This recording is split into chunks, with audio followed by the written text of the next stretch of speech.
All right, welcome to the Man Talk Show. I'm Connor Beaton, and today we're going to be talking about the male apologist.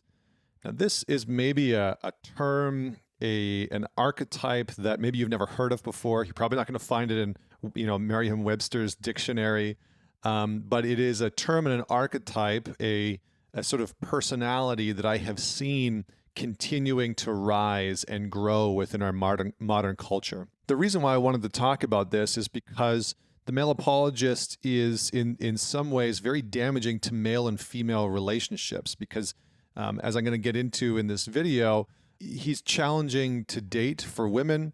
He is someone that's very hard to trust for men. And as an individual, the male apologist often feels very dissatisfied within his own life. Now, as I go through defining what a male apologist is, how he is generally created, I just want you to think about maybe somebody in your life that sort of fits this bill. Now, this isn't necessarily a bad thing. It's just for a deeper level of understanding of how some of us work. And frankly, I've been this guy. I was like what I would categorize as a male apologist in my 20s. I was deeply untrustful towards other men. I would talk shit about them behind their back. I gained a tremendous amount of self-worth and validation from women. I tried to create a personality and an identity based on what I thought women wanted me to be as a man. So I'm giving you some insight into what this archetype is like. And to be honest, I probably did the most damage in my life when I was this character, when I was this archetype, when I was bought into this internal narrative. And I'm going to talk about why it's so important because within male culture, within masculine circles, this archetype is very prominent. And it's one of the hard things to deal with. It's very challenging for men to come into terms with. And I think part of our journey as men, part of our collective healing as men or coming together as men or strengthening ourselves as men is to be able to have conversations about when we are struggling with certain aspects of masculinity or of maleness. And so let's dive straight in. So the first thing I want to start with is defining the male apologist. What is it? What is a male apologist?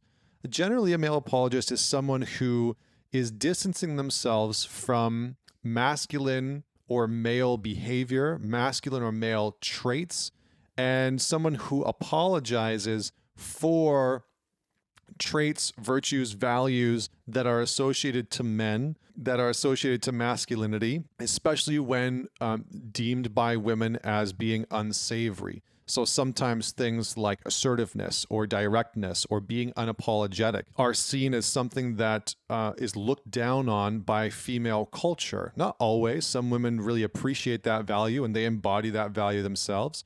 But sometimes it's something that's looked down on female culture. Now, why does the male apologist do this? What does he benefit? What does a man benefit from by apologizing for certain male traits or certain masculine values or virtues? Before I tell you that, I just want to say this doesn't mean that you as a man shouldn't apologize for your own behavior or for when things have gone wrong, right? We can clearly see that, if you are unfaithful in a relationship, there's probably something to apologize there. If you've been wrong and you've gotten into conflict in your relationship, there's probably something to apologize for there. This notion that we as men shouldn't apologize, I think is not only outdated, but it doesn't actually serve anybody. Right? A man that can't own his own shortcomings is just as blind as a man who is apologizing for everything that men have ever done perceivably wrong, and then living his life in accordance with trying to avoid anything like that.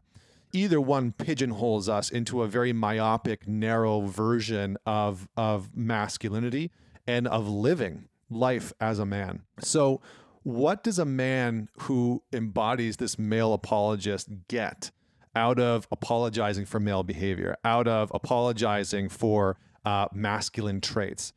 He gets the status recognition, he gets the social power, and he gets the validation from women.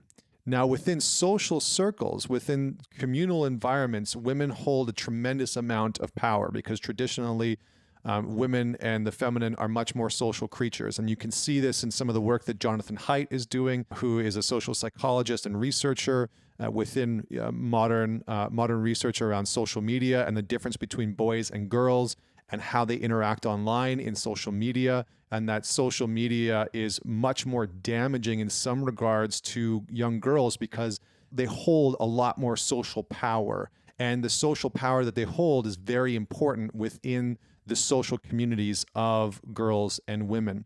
And so what happens is that when a man feels threatened by other men or feels like he doesn't want to enter into male communities or circles, he doesn't know how to have those types of relationships, his worth and his internal value is often predicated on how he is viewed by other women. And he will begin to act in ways that gain him a tremendous amount of social clout, of social power, of social value and worth based on his ability and capacity to distance himself from perceived male and masculine traits that are maybe perceived or deemed as unsavory by the women that he's around. Now, the challenge with this is that most women have very different ideas of what they want from men.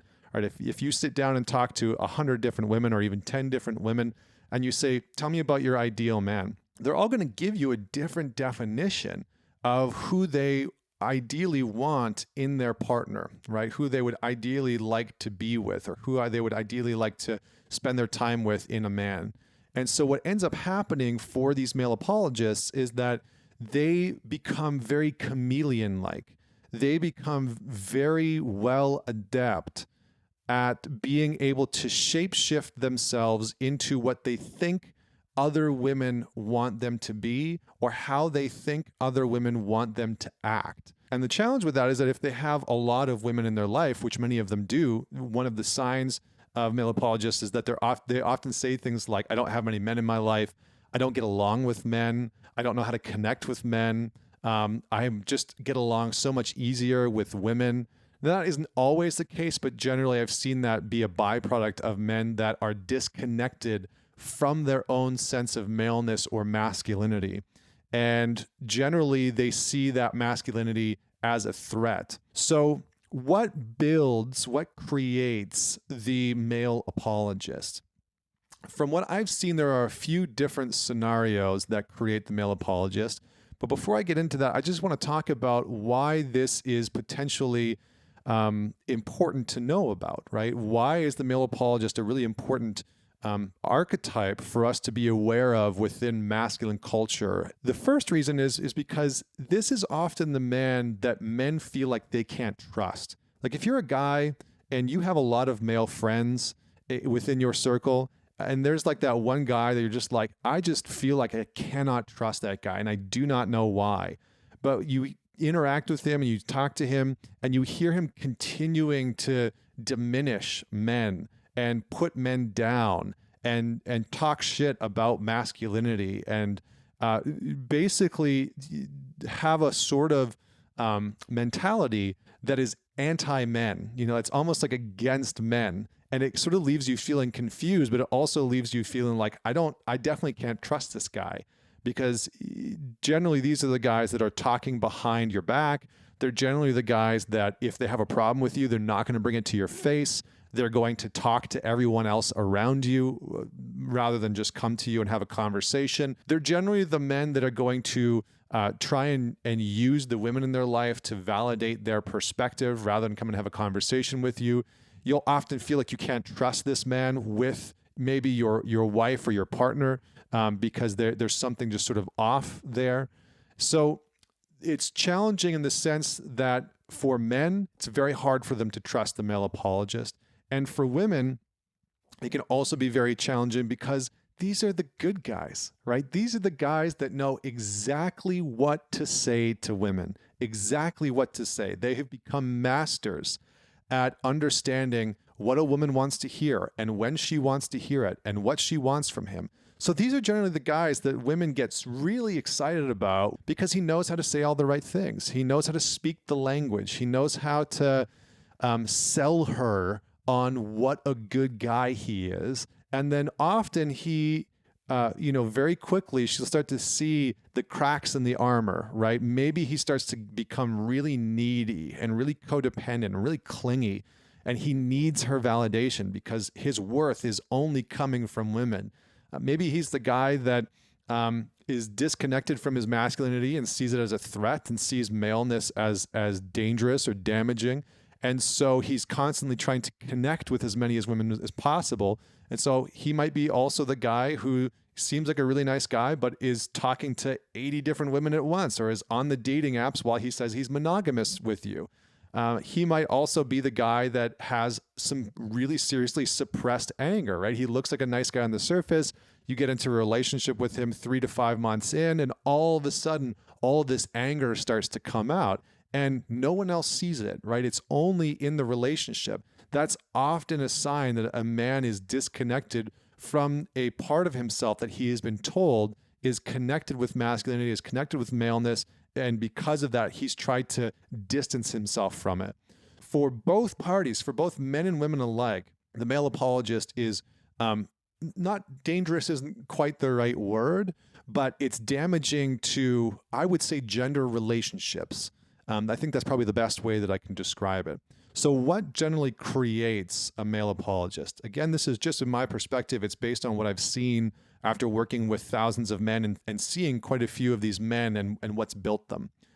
So first off is what creates the male apologist is often a damaging or wounded relationship to and from other men. So a man may have been harmed by a male figure in his life, a father, an uncle, a grandfather, a mentor, a coach, or maybe a team, maybe a group of other boys or men that he was interacting with. So this is very, very common. So he'll start to see men as dangerous, men as damaging because he's been hurt by them. And so the idea of being able to interact with them is quite challenging, right? Because there's this risk that he's going to get hurt again. And so the important piece here is that there is a deep wound, a pain within that man that in order for him to claim his own sense of masculinity, in order for him to sometimes have more clarity of direction in his life, or understand the path that he wants to create for himself, or understand the kind of relationship that he really wants, or to be very clear and direct with the woman that he's dating and say, this is the type of relationship that I want, this is the type of communication that I want, this is the type of sex that I want to explore. He will have to come face to face with the pain that he has been given by other men, because to be in solidarity, to own that masculine part of himself, is to have to heal the wound that he had been given by other men. So that's one possibility that I see quite a bit of. The other possibility is that he has become a sort of receptacle, a sort of refuse bin from the pain that women have been given by men. So a perfect example is maybe a young boy grows up in an environment where he is raised by a mother and she has been hurt by her ex-husband, right? He left her for somebody else, and she continues to talk negatively about men, about his father, right? Your father is such a jerk. Your father is such a piece of crap. You know, why didn't he... he's not an honorable man. Men aren't honorable. Men are dangerous, right? All men are going to hurt you. All men hurt women. Those types of narratives can seep into a man's experience, and especially when he hears them from a young age, and what he begins to believe is that my masculinity is dangerous. My masculinity is harmful. My maleness is dangerous. And so I need to create distance from that. And the second thing that he learns is in order to connect with women, in order to be safe to women, which a lot of men are hearing in our culture today, which is absolutely imperative, right? In order for a man to be safe for a woman, he needs to be not manly. He needs to be not male. He needs to be not masculine, because those qualities and traits, as he observed and learned in his upbringing, are dangerous to the women that he loves and cares about. The last possibility, and again, these are just 3 possibilities, probably many more, and I would encourage you to comment below with anything that you would like to add to this conversation, specifically how you've seen male apologists be built, or some of their behavioral patterns, or anything that you'd like to challenge or have questions about, because I'm probably going to dig into this further. But the last part that I see is that when men grow up in a social environment, so maybe they go through high school, they start to date a woman, and they learn very quickly that in order for them to be accepted by a woman that they're really attracted to, they somehow learn along the way that they have to shapeshift themselves into what that woman wants from them. And he can very quickly, as a teenager or as a young adult, get caught in this trap that tells him, and maybe it's directly from a woman that he's dating, maybe it's just from the peer group that he's surrounded by, that tells him, you need to act as a man in a way that I approve of as a woman, or in a way that I tell you to as a woman. So some guys, they fall in love for the very first time in high school. They are really enamored with their girlfriend. Maybe they're having sexual relationships for the very first time. And so he wants to keep that. He wants to maintain that. And in order to do that, because he's quite youthful and he hasn't really made contact with his masculinity or claimed that part, he can lose that part. And that woman can communicate to him, you need to act in these ways so that I approve of you. And what almost always inevitably ends up happening is that he turns into a very needy, clingy guy who's constantly trying to make her happy. He's living his life for her. I hear this all the time, especially in couples that get divorced later on in life, is like the man will say, I was living my life for her, or no matter what I did, I couldn't make her happy. Right? Just listen to that. No matter what I did, I couldn't make her happy. So just in that phrase, her happiness was his responsibility.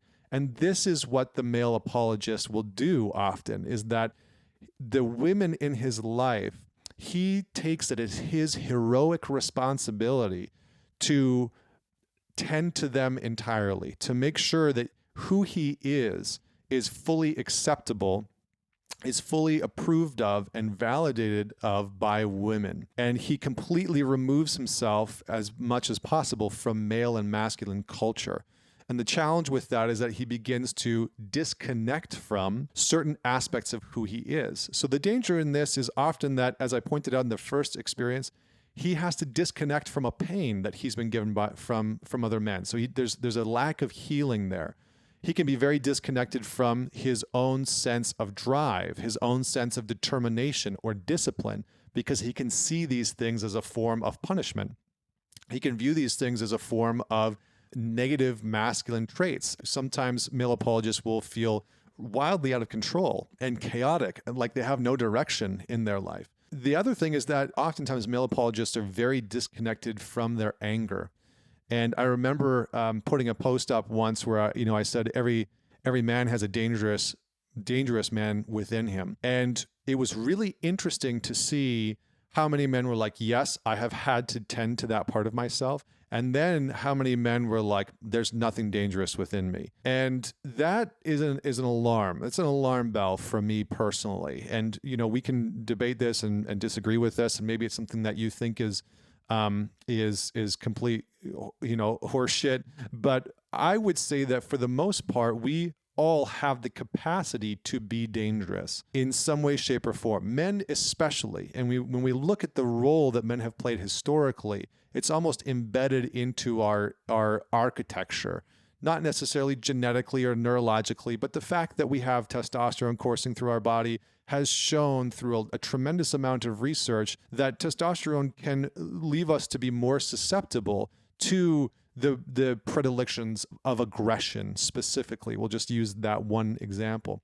So when a man is disconnected from his own anger or his own capacity for aggression, what it often creates is unconscious passive aggressiveness. So a lot of nice guys, a lot of male apologists, and those two things are generally separate. They don't have to be connected. Sometimes they are. But a lot of male apologists end up being quite passive aggressive because they've disconnected from and disembodied themselves from their own anger. They don't know how to connect to it. So it sort of comes out in these passive-aggressive ways in their relationships. They end up hurting people. They don't communicate what they really want within the relationship, and so they have to try and get their needs met in other ways because they don't feel like they can really own what's true for them, what they really want and desire within that relationship. They can't be forthcoming and direct and assertive about their experience of the relationship.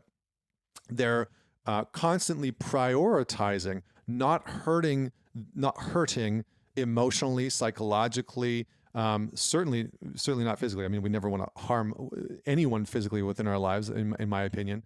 But they prioritize not emotionally hurting the women in their life above speaking their own needs, above speaking their own wants and desires, above telling the truth about who they are and what they want. And they do that because, as I said in the beginning, a male apologist has somewhere along the way seen his ascension into having power as something that is going to come from women. So for him, the way in which he's going to feel worthy, valuable, powerful, confident, strong is based on pretty much solely, in some cases, the validation and the recognition that he gets only from women. And so to tell a woman that he wants something or needs something in a relationship, if that's going to cause her emotional distress, or she's not going to be happy about that, or she's going to be upset, he will have the tendency to withhold that because that will go in contradiction to, and it will create conflict in a way that he doesn't know how to handle. And it will possibly threaten the foundation of what gives him confidence, of what fuels him internally, what gives him strength. So what do we do? That's probably for another video, but what I will say is I would love to hear your thoughts on what I covered today. So comment on this wherever you were watching it, whether you're watching it on YouTube or Instagram. What do you disagree with? What did you love? What really stood out to you? What did you learn? What would you add to this conversation? And what questions would you like me to go into from here? So thank you so much for tuning in. And until next week, this is Connor Beaton signing off.